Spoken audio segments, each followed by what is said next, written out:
we're going to pivot. This is a team that was expected to make the final last year. They fell short. They were up big. What was it? Game 6 or Game 7, whatever game it was. Game 6, I think it was. Before they went back to mini, it was Game 6. They were up big. They ultimately sold, and mini went back home and they won the series.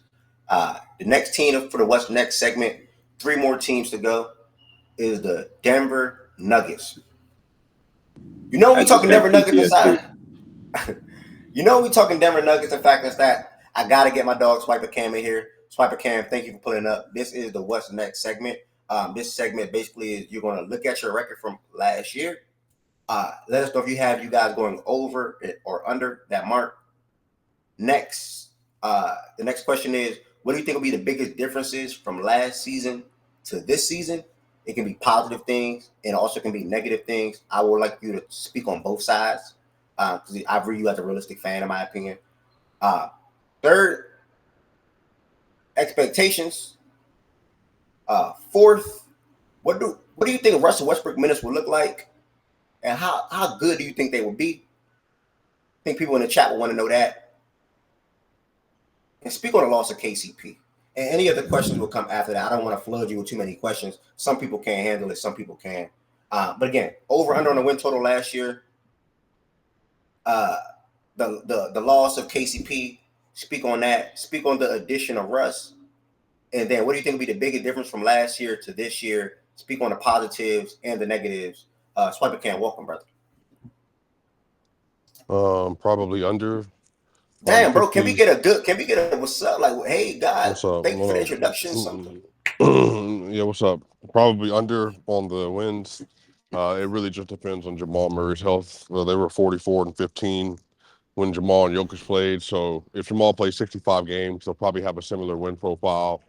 If he's healthier, they'll win 56 games. But if he misses 22 again or whatever, then they won't. So maybe 52 and a half is probably about my mark, but they'll probably end up winning 54. But that just kind of depends on, like I said, just the overall health and all that. Because Jamal missed 23 games and then he went out early in 3 games. So basically 26 games last year he didn't fully play in. And then I think they were 29-6 when he scored 20 points last year. So if Jamal Murray's healthy and his floor of scoring consistency is there, then, like I said, they're just going to be just a good bit better. But that's where most of it comes from for me. I think Christian Braun is going to be the biggest difference in the starting lineup. He's not a good mid-range shooter or a good corner three-point shooter yet. He obviously is a tremendous athlete. He's a better athlete than KCP is. He's a very good defender. He's a better defender versus bigger wings than KCP is versus Anthony Edwards in particular. He's a better defender, but he's a worse defender versus smaller guards, but he's still good.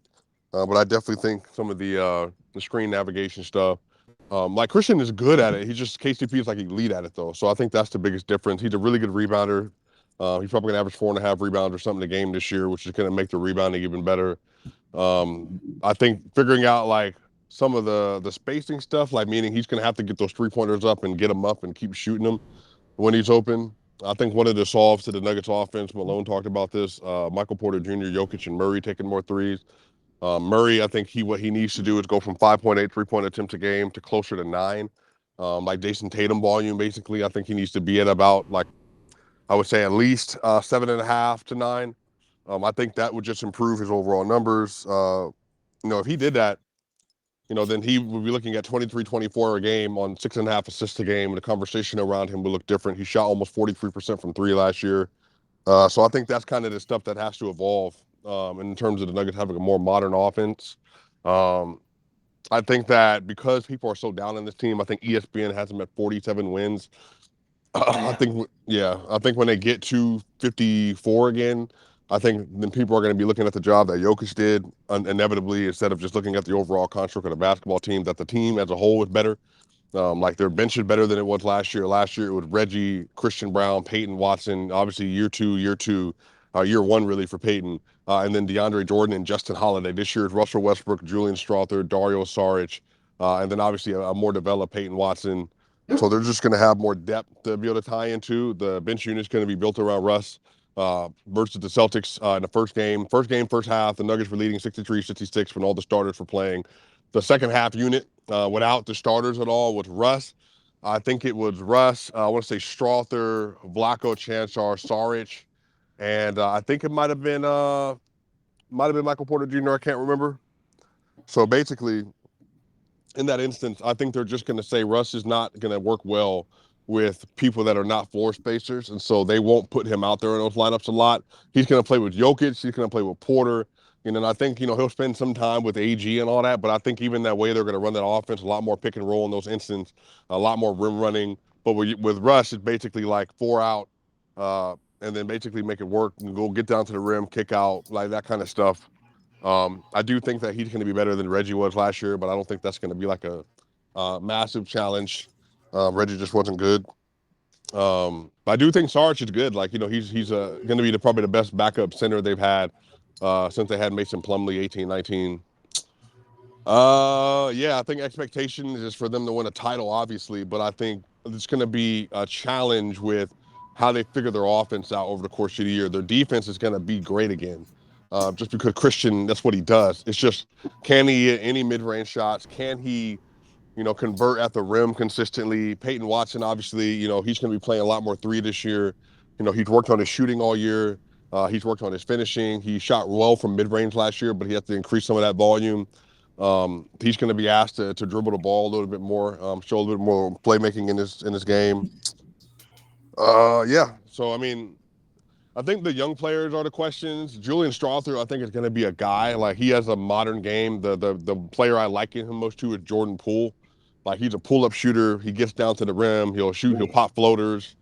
Good comparison. Yeah, but, like, obviously, getting to that second year Jordan Poole when he was averaging, like, 20 points a game and, like, putting up heaters and stuff, that's going to be a challenge. He only has a couple of 20-point games in his career so far, but he was playing well before he got hurt. And so it's just a matter of him, like, maintaining his health and all that. But defensively, they're going to be a terror, just because Peyton, Christian are, like, both tremendous defenders, especially Peyton. But I do think a lot of this is going to come down to Jamal Murray's health. Like, if Jamal Murray's healthy, then I don't really think it's much of a conversation about, like, how far the team goes, but it's really up to him and taking care of his body. Thank you for answering everything, especially in the order that you did. If I had to ask a follow-up, I've been asking everybody that's fans of teams at the top of the conference the same question. Obviously, it's going to be a bloodbath, and it's going to be hard to predict as of right now who's going to make the finals, right? But how do you think you guys, when it comes to a potential Western Conference Finals matchup against OKC, how do you see that series going? Yeah, I think OKC is really good. I think they could easily get to the finals, contend for the finals. I love the roster. They're going to have SGA, Alex Caruso, Chet Holmgren, Isaiah Hartenstein, J-Dub, Cason Wallace, Isaiah Joe, Kenrich Williams. Obviously, the other Jay Will coming off the bench. Go ahead. I think they're going to be really good. The thing is, the Nuggets, they're going to still present so many matchup issues versus them. I think that's a series where the Thunder are going to play bigger, more consistently with Isaiah Hartenstein and Chet, because they're going to have to. But I think they're going to play a little bit into the Nuggets' hands on the other end of that, because Isaiah Hartenstein is just not going to be a player that even if they want to, right? Even if they're running pick and roll more and they want to dump off to Hart, like, the Nuggets are going to concede that spot on their defense just because that's what they traditionally have done. Like, they'll say, okay, what's the least important shot in basketball? Oh, okay, it's right above the restricted area, below the three-point line, and let's let the big, just be in that situation to try to go cook or whatever. And I think letting Hart, kind of dominate those possessions, limiting SGA as much as possible, don't double, put length and size on him, and then try to keep him from getting to the rim and make him shoot his pull-up shots, which, again, he's elite at. So that's no disrespect to SGA. It's just, what are you willing to concede? And I think conceding mid-range jumpers is, like, always optimal. You just want to make sure you're doing that. Yeah, but I think the Thunder are going to present a really good matchup. But I think there are several things that the Nuggets will be able to do in a series like that. But I think, again, it just comes down to, like, physicality, rebounding, converting a lot of open looks. We'll still get, Porter and AG at the rim runner, and then obviously Jamal. Then Christian's going to have to hit shots, and I think that was the biggest difference last year in the playoff. KCP just was very inconsistent, especially in the second round, converting those 3-point looks. But I think Julian Strother is probably going to play more in a series like that. I don't want to assume. I don't know what Peyton's going to do, but Peyton, if he takes a leap, it's a 3-point shooter, which is Malone's talked about this, at least 35%. I've said 37% is where he needs to be if he can be a viable threat there. Now, he's a really good defender on players like SGA because he's just so tall and he's so long.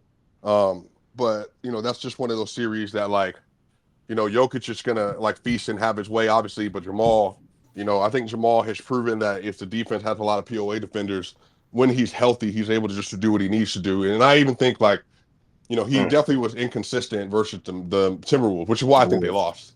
Yeah. He was 5 of 15 in game 2, but again, Murray had some incredible games versus the Timberwolves, and including the game 7. He had 15 in the second half, scored 35 points in that game. He was hitting his threes. Game 5, he went to Minnesota and was absolutely giving Jaden McDaniels hell. So Murray's going to have those games where it's just he's not as effective, but then he's going to have games where he's is this an all NBA guard? And I think that's where the Nuggets ceiling is. It's just how often can he hit that peak and how low are his lows? Can he maintain some level of efficiency or whatever, for the most part? So, yeah, we'll definitely. Ultimately, you have you guys winning that series as of right now. Yeah, I think again that comes down to health, though. If everybody's healthy, then I think they'll have the shot making to get that done for sure. And I think Jokic will prove that however high he needs to go in that series, he'll be able to get to. But it's obviously just assuming Jamal's health. If healthy, as you were talking in the chat, some people. I mean, as you were talking, some chat people. I said some chat people. That's wild. Sorry, y'all. I love everybody. Some people in the chat. Some people in the chat. Some people in the chat was basically not pushing back, but questioning say Jamal has to go through Dort and Caruso, and then after that, still have to deal with Wallace, and then you go Chet on AG and have him as a roamer, and have Ihart on Jokic. Do you see that difficult? Being a difficult. Yeah, I think that's going to be very close to what Minnesota did last year. But again, just to clarify that series, if the Nuggets role player in particular, again, anyway, sorry, I got a text. If the Nuggets role players, some of that, it's just going to be finishing possessions and all that, especially on the perimeter, they're going to have to be able to operate at a high level, in those series. And again, that's how you win series, period. You're going to have to hit your shots. But just by nature of the way the Nuggets offense is going to be inverted, they'll still be able to score similar to what they did versus the Wolves. The problem on the other end is that if your shot making goes away, does your defense go away? And that's what happened last year when fourth quarter situation rolled around. Everybody's so tight, even though they're up 15 points, Minnesota starts going on a run, and then their defense falls apart because they stop communicating, stop boxing out, and in particular on the perimeter, when Naj Reid was getting back-to-back putbacks in the game, and they're not crashing out to the people well in transition, and you just start to lose focus. So that's a series that's going to require them to play with a distinct amount of focus. But again, I think Minnesota is no longer in that same tier anymore with Julius Randle, and people can call me whatever they want, but I just don't agree. Next question, but I'm glad you answered. Yeah, I don't think Julius Randle is the second offensive option in the series. That's not doing it for me at all. I think they're going to be a different team. But I do think the Thunder replaced the Minnesota Timberwolves as the toughest matchup the Nuggets will have. But I think there's some things schematically the Nuggets are going to be able to do in that series to win it. But again, it comes down to execution. And then Boston will be behind them in terms of teams that the Nuggets will struggle against the most. You answered my next question. So that's perfect. I'm good. My last question for you is, and again, thank you for coming in here. My last question for you is then, if you had to say not OKC, right? If OKC is not included out west, and obviously you taking Minnesota out of that. Sorry for the construction work, y'all. I'm sorry, wait a second. You take OKC out of that. Who is that next team that you're they can be a threat? They can give us some problems. They might be able to beat us in the series. I mean, I don't want to disrespect Boston at all. No. Keep it west. Keep it west. In the Western Conference, probably still Minnesota. It's just I think they'll still be the second team because they just have the personnel. I just don't think the Mavs present that kind of issue for them in the same way. So still could be Minnesota. It depends on how Naz and Dante, especially if they're playing really well in that series. But that would probably be next in the Western Conference. Swiper, can I ask you to elaborate on what specifically, as far as the matchup with the Mavs, you think will leave them falling short in that? Like what makes it more advantageous for the Nuggets? Yeah. Yeah, the Mavs just don't like. They have size at center with Lively and Gafford, but they don't have perimeter size that will really give them issue. And I think PJ is a good player, but he's not the defender, obviously, that like Jaden is, and some of these other players are like obviously Caruso and all that stuff, or JB and even JT to an extent on ball. I think the Mavs like just have things that they can be taken advantage of. Like Kyrie and Luka are obviously like are both players that they'll be hunting consistently. I think the fact that they have like more traditional five. It just also changes the way the Nuggets are going to have to guard them. If you don't have a five that can score, that makes it a lot easier for them defensively. Which is why like Anthony Davis was such a hitting his jumpers especially is obviously a big deal. But even playing versus Bam, I think Bam is incredible. But Bam is just a much more limited offensive player in some ways. So they'll feast. Like they'll go feast or famine from the mid range with players like that, or you got a floater or something they'll give away those shots within the confines of their defense just because those are the shots that are just worst elite amount of points on a possession by possession basis. I think that the Mavs obviously offensively they'll have a lot, but the Nuggets one thing they do have DMAC is just a lot of wings. Like they just have big, strong wings and tall wings and MPJ, AG, Peyton, Christian, even Julian is 6'7". You know what I mean? Like they're just big. And then on top of that, like they're gonna need some shot making, but MPJ is one of the best shot makers in the world. So is Jamal. I do think that Julian is gonna grow into something like that. So they'll have some optimal shot making, but also Jokic versus Gafford, Jokic versus Lively. When you start tearing down defensively with your center, then that's when you're also starting to lose ground. Like that's why I said like Boston's really, really good and they'll be the second best matchup, but that's because of their offense. They're like Boston having KP and Horford and Xavier Tillman that's their weak link. Like they don't have anyone that can even like hold a candle defensively to him, which is why Joker I think last three matchups is averaging like 30, 14, and 12 on like I want to say like a damn near 75 true shooting or something. Like it's just I think Lively and I think Gafford are really good players, but I think defensively, in terms of what Jokic struggles with, even if they want to do a roamer, like, who are you roaming with? So PJ on Joker, it's just not the same. PJ backline with Lively or Gafford, it's just not the same. That and even Maxi Kleba, if he plays, it's just not the same. You really have to be able to throw like a lot of sides, not just at Joker DMAC, but in particular sides at the lob with size one-on-one on Joker, Sure, if that makes sure. sense. Yeah, sure. Good point. It certainly does. And I think that makes a lot of sense from your standpoint of the depth that you have to throw out wings, to throw out what the scorers specifically that the Mavericks have, and then being able to match up if you want to go kind of have what Timberwolves were able to do. Keep Rudy on that back line, have a guy that's strong and pause thick as Cat is to be able to body up on Joker. I understand where you're getting at from that standpoint. So, yeah, I understand it. And I've also been clear about Jamal. Jamal has had very good series versus like Alex Caruso, like with the Lakers and like KCP. Jamal and even the Miami Heat series, I think Jimmy Butler played really good defense in that series. I think the thing about Jamal is not as contingent around POA defense as he is around because Jamal's his whole game already is predicated on difficult shot making. So the reason why Jamal has these crazy high ceilings is just because when he gets to these points, it's like I'm just able to create separation going backwards anywhere or going sideways or coming downhill off of a screen and I'm creating separation just by nature of being able to get a lob or a floater or a mid-range shot. Like Jamal has always traditionally been able to operate at a high level versus really good defenders. But again, the problem is if Jamal is hampered in any way and he doesn't have that push off or explosion, he even will struggle with Austin Reeves, which is what he did in the first round. So I think the thing is Jamal, he's healthy. Malone said he's healthy. He said he's healthy. He said he's ready to go. And if you go into the next playoff and Jamal is 100% or close to it as possible as you can be an NBA player by that point, then I think everything else is just kind of up in the air because if the thing that makes the Nuggets elite is their two-man game can reach a ceiling that I don't think anybody else can in the league just by the nature of the shot making and the passing and the rolling and the popping and Jokic ISO one-on-one, all that kind of stuff.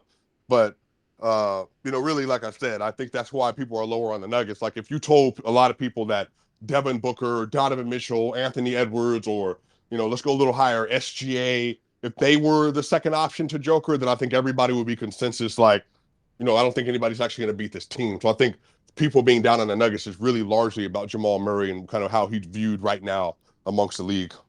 Oh, for sure, absolutely. As well as like the inconsistencies from MPJ, and as good of a player as Gordon is, it's like offense isn't his strongest suit, So it's always when people evaluate the Nuggets, I think it's how do they create or not create offense, but who else steps up offensively to give Jokic the support he needs to be a championship contender or a championship team again. So I agree with that. I think one of the things I wanted to ask you is obviously I'll pay more attention to the Nuggets this year, and I paid quite a bit of attention in past years, but if things don't go as planned with Christian, or if Julian isn't ready, how do you think you all combat that? Because I think you've kind of split. I even saw Bari said in the chat earlier, so shout out Bari. Um, I think you all have kind of split KCP into those two guys, and it's like if those two are, I won't failing is too strong, but aren't living up to their potential.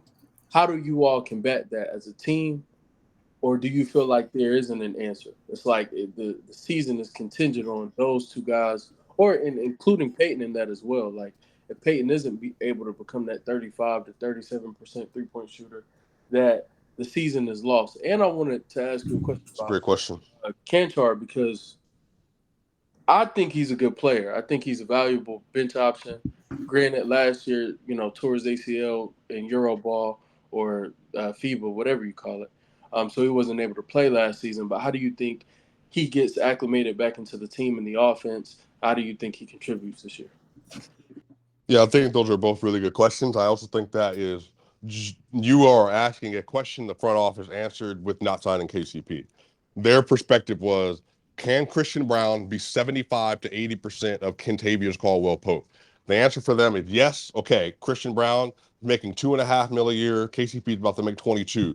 So would we rather have 75 to 80% and flexibility within the second apron, and then not have to pay KCP that for averaging 9 points a game in the NBA playoff, and then not being able to guard Ant because Ant's too big for him, and then also not hitting 3-pointers, like which he would have did in the third quarter this year or the fourth quarter, then they would have won the series.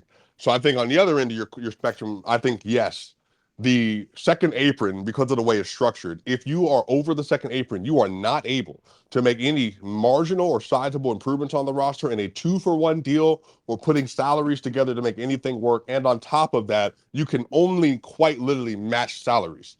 But underneath the second apron, the rules are less stringent, and it gives you an opportunity to be able to put 2-for-1s together in some capacity, or you can throw in additional trade exceptions and other things like that in order to make it work. So that was the dilemma for them. Do we sign KTP and we lose all of our structure? And then that way we have Russ, Christian, Peyton, and we can't even use the taxpayer MLE on Dario Saric. So now we're running back with DeAndre Jordan at that backup 5. And then we're hoping basically that Blacko Chanchar comes back from his ACL injury 100% right away.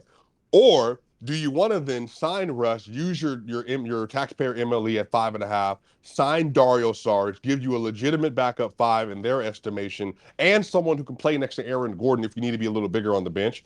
And on top of that, we know we're signing Russ. So put Blacko at that 4, he can shoot. Put Dario at the 5, he can shoot. And then if you need to put Julian Strawther or Peyton next to Russ, then you can make all that stuff work. So I think that's the issue, right? I think they opted for flexibility. And I do think, and people are being hard on Michael Porter Jr., no, he has to go. I just want to be clear about this. The second best player for the Nuggets in the first round was Michael. Michael averaged 23 and 7 on like a 70 true shooting in that series and hit like 50% of his threes. And also, like over the course of the playoff run last year, it was his defense and his size that allowed for them to get past a lot of the teams they did because they could switch. And you also have to ask yourself this question as well. So you have to be able to look around the NBA and say, does the NBA value Porter as a 6'10.5" sniper, good rebounder, average defender at best, or slightly above average, depending on the context? and say, does the NBA around him value to say we're going to give you DeAndre Hunter and Bogdan Bogdanovic for Michael Porter Jr.? Well, if the Atlanta Hawks say that, then then you have an opportunity to do it. But if you can't find a trade around the NBA that says it's going to upgrade our team and give us what we're looking for, then it just doesn't make any sense to try to offload a player, because at that point you're losing an asset and not gaining enough one of it back. So there's a lot of stuff that goes into this decision. My biggest critique of Calvin Booth is this: they have 5 rookie contracts on the roster. They have Deron Holmes, Peyton Watson, Jalen Pickett, Hunter Tyson, and Christian Brown. Hunter Tyson is not an NBA player. Jalen Pickett is not an NBA player. So you have 3 of the 5 that are all playable. You have 2 of them that are just on the roster. And then on top of that, now you have DeAndre Jordan on the roster, who's a veteran locker room guy, which is perfectly fine.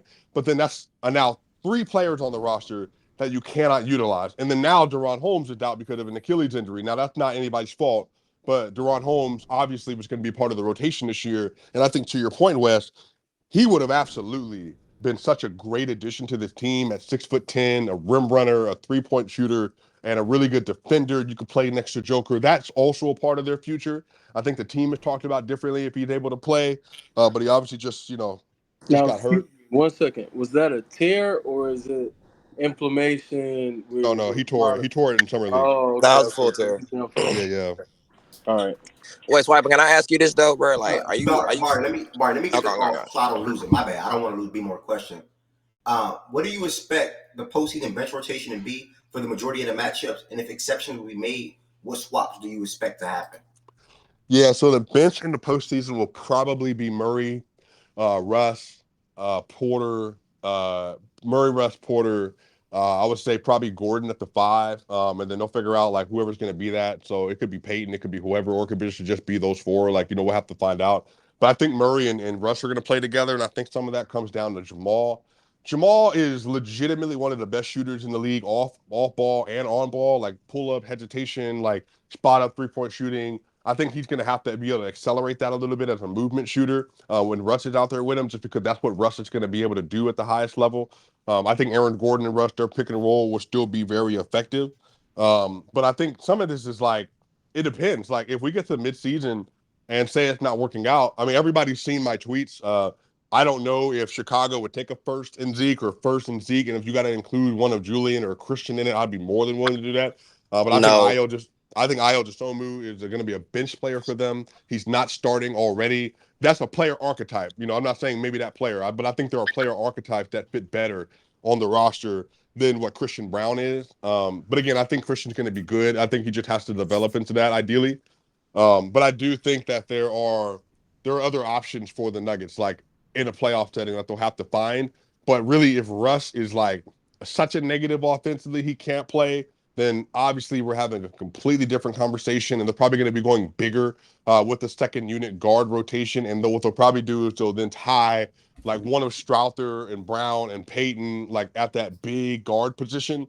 And then from there, they'll tie that kind of lineup with Joker, and then they'll have Jamal operate with another player like as the point guard in the second unit and all that kind of stuff. So if Russ is like completely unplayable, that's probably something that they'll end up doing.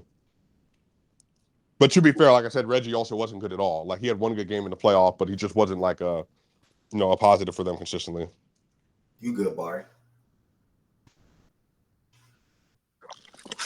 No, he answered my question already. I was going to ask him, did he think Dario was going to be viable as a 5? Regular season, yeah. I don't rotation, so that pretty much. Yeah, I don't love Dario, obviously. Like I said that on the timeline. I think regular season with this team is fine, but I think he's going to get the axe more than likely for Aaron Gordon in the playoffs, like they did 2 years ago anyway. But and also too, Bruce wasn't like a floor spacer either, and he wasn't great in the regular season for Denver. But what happened is Bruce's athleticism next to Murray made that second unit so potent that him and Jeff Green and AG and Christian, they were like so athletic that they were able to lock in and lock up on one end, and then they were getting to the rim, and then like Murray was kind of able to work in those situations as well. So it's probably going to be a similar kind of build this year, depending on where Russ is. And so I have a pretty realistic view of Russ. I think he's going to be a very positive in a regular season setting, especially with the second unit, especially next to Joker, in better ways even than Reggie Jackson. But I also know that like if his limitations fully show up in a playoff setting, then they're also just not going to be able to play him at the same time. Thank you, bro. Really good. Really good. I enjoyed. Nah, no funny. This show was on. This segment series is on a phenomenal start today. The Mavericks talks were really good in my opinion. That Denver talks, man, way to start with my 5 questions, 6, 7 questions, and attack so many different questions on the fly like that, bro. You enjoy talking about your team, and you enjoy speaking inside this platform. So thank you, and I appreciate your services when you come in here, brother. Any other questions for Swiper Cam or anybody? Any other thoughts on the Denver Nuggets? Yeah, we haven't heard any of your opinions on it at all. I typically go first if no fan is in here, and if fan is in here, then I'll go after. But man, that was so damn good, bro. I don't even want to touch that. Pause.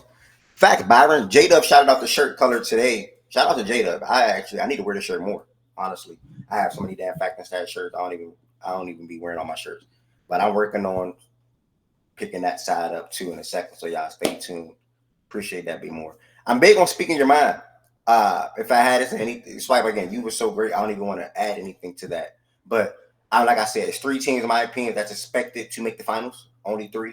Or OKC, a little inexperienced with the age, but they have the roster and a team to be able to reach that level. Dallas Mavericks, you have the Western Conference Finals experience, you have the NBA Finals experience, and then on top of that, to them, they feel like they improved their roster compared to last season, and I agree as well. And then I still view Denver as that team because you have the best player in the world. You still have your infrastructure, your core 4. KTP. Let's be reminded, guys. KTP was not viewed. They always had a core 4. KTP was just like a blessing. Let's be real. He was just like a blessing. So their core 4 is still Jamal, MPJ, Aaron, and Jokic. That's their core 4 guys. So as long as you guys have that 4, which is a really damn good 4, I'm gonna expect you guys to be at the cream of the crop as well. Russell Westbrook, jokes aside, I think he's gonna give you guys quality minutes. That guy, at the end of the day, he's still a good passer. No matter what people say, he's still a good passer, and he is still getting downhill and getting to the rim. It's all about him converting the layups. It's all about him converting at the free throw line when he gets fouled. And it's all about him knocking down his mid-range pull-ups or even his outside shots if he take them. But more often than not, he's a positive when you look at Reggie Jackson and the minutes that he gave you guys. And just the player that he was for you guys. I mean, terrible shot taker. Not that good of a player. He's not bending or breaking down defenses. It was just Reggie Jackson. You know Reggie Jackson. He's been the same player all throughout his career. Whether he was in Detroit, whether he was in LA, and whether he was in Denver. I think he even played for the Magic. I could be wrong. But wherever he's been throughout his career, he's the same player. So I think Russell brings. Yeah, I think Russell. I think Russell bring a lot of positives to Denver, especially the second unit. And it's not like he's running that unit by himself. You spoke to that perfectly. He's going to have Jamal on the court. That's how you got to do your rotations anyway. He's going to have Jamal on the court. He's going to have MPJ on the court. So he's going to have guys to the likes of him and his game where he can still excel in his role. Dario Saric, OKC with fresh average. Okay, hold on. I can't even read that right now. All right, I'm going to get to that in a second. Dario Saric, floor spacer, food on defense for the most part. But he's a guy that can space the floor for that second unit, which he'll be needed to do so. And then Charlotte, I let a comparison with Jordan Poole, scoring-wise or skill set-wise. They're very similar. Obviously, I don't see the leap coming with 18, 20 points due to the situation. But he's a really damn good player as well, and hopefully he can show that this season. Christian Braun, 0 thoughts. Yeah, it was a guy that can pop. He's athletic, good defender. It's really going to come down to him knocking down his outside shots when given. And most teams would shade to him, giving him, my bad. And I want to say he did shoot 38% from 3 and 42% above the break, and so. But I don't believe. He's going to have to get his volume up for me to make it believable. But again, that's like I said. I think early season, including Russ, just shoot the ball. Jokic, Murray, they're going to just shoot it. Like whatever happens, and then from there you adjust. You got to do what you got to do. But I just am of the mind. Everybody for the team. Take more threes. Take more threes, whatever. It doesn't matter. It's just about, can you put it in the offense? And again, the way math worked with the three-pointer, this is why people need to understand that the Nuggets were 10th in three-point percentage last year, but they were 30th in attempt because the way they structure their offense, and Malone talked about this in media day. So Russ, everybody else, even if you hit 30% of your 3-point shots, I want people to understand this. There's a more valuable opportunity shooting a 30% 3-point shot on a near a 1 point per possession opportunity to do that on a 3-point attempt than it is for you to take a contested 2 that you're going to struggle to make consistently. So if you can do that and build some of that into your engine, then it doesn't matter. Because at that point is if you're throwing up 3-pointers, like, and I don't mean throwing them up recklessly, but if you're taking open 3-pointers and you're converting open threes at a league average or slightly below, you're still winning the possession. Yeah. So a lot of this is just about like stop thinking through it so deeply and just add it into what you're doing already. And I think that that's where you get an offensive leap. And I really do think this year, man, like, I also said this too, Ev, I've said that I think SGA is going to have probably the best non-Jokic chance to win the MVP this year. I think if Jokic doesn't win it, it's going to be SGA. But I've also said just by nature of the win profile and the way that people are already talking about the Nuggets, they're going to be surprised that they're going to be a top 2 or 3 seed again. I think Joker's going to end up winning it again. But because of the level he's going to have to get to, like, just to get this team to that point. And I think, especially with the narrative about Murray right now, like, that's just weird. Like, I just want everybody to add it up. If everybody knows he's the best player, Murray is being undervalued as a not top 35 player in the league, and they play together, and then the team is winning again, and then Russ is making whatever work with the bench, and then Malone's not on any Coach of the Year ballot this year. You don't have a secondary all-star on the roster. You just do the math, like, of how it works, and when you get to the end of the year. Again, you made fair points. I just think that everything that you're saying, yeah, people, they're definitely lower on Denver right now going into this season. So you make fair points, right? But I think he won 3 MVPs already, right? 2, 3, 3. You have 3. So it's going to be at the point, in my opinion, SGA is my pick to MVP as well. Okay, so he's going to be a hell of a juggernaut again. So there's no question marks around that. They're a 57 win team last year, and they can be at that same mark, if not eclipse it this year. So I don't see how Denver, who's viewed as a 48, 49, whatever you want to say, win team, and they go ahead and get back to that. I'm probably not 57. You said 53, 54, maybe even 55 mark with Jokic being Jokic. I still think they lean SGA for the come up. Like it's gonna be sort of kind of like their time. I think the media's gonna I promise you, when it comes to March or April, they're gonna be like, oh, it's OKC's time. Like they can do it right now. Like they can win it right now. And SGA is at 30 points per game. He's efficient. He's passing the rock well. He's up in his 3-point shot. He's shooting well from the line, obviously. So I think SGA is gonna be doing all these different things where they're gonna be like, okay, Jokic, yeah, you probably exceed our expectations, but we're not that high on it because we've seen you guys do it, and we don't think it's going to happen or it's not likely again, but we know it's possible, if that makes sense. So I think they're going to lean SGA and when it comes to that, ultimately win an MVP, in my opinion. If it had to come down to those 2 guys, I'm just saying that. Mm-hmm. Yeah, like I said, I think the best non-Jokic to win will be SGA for sure. Yeah. Would not be surprised at all. I think this year, by the end of the year, I think for 45 to 42% of the fan base, I think he's going to be considered the 3rd best player in the world. SGA, right? Yep. Yeah, that's a smart guy. I said something similar yesterday. I didn't say 3rd, but I did say I thought he would outperform Luka this year. But I think I still have him behind Giannis and Embiid. That's gonna be the real question mark. But well, he could outperform Giannis. I think a healthy Embiid. I think Embiid outperforms Shea. That actually takes us to the next team.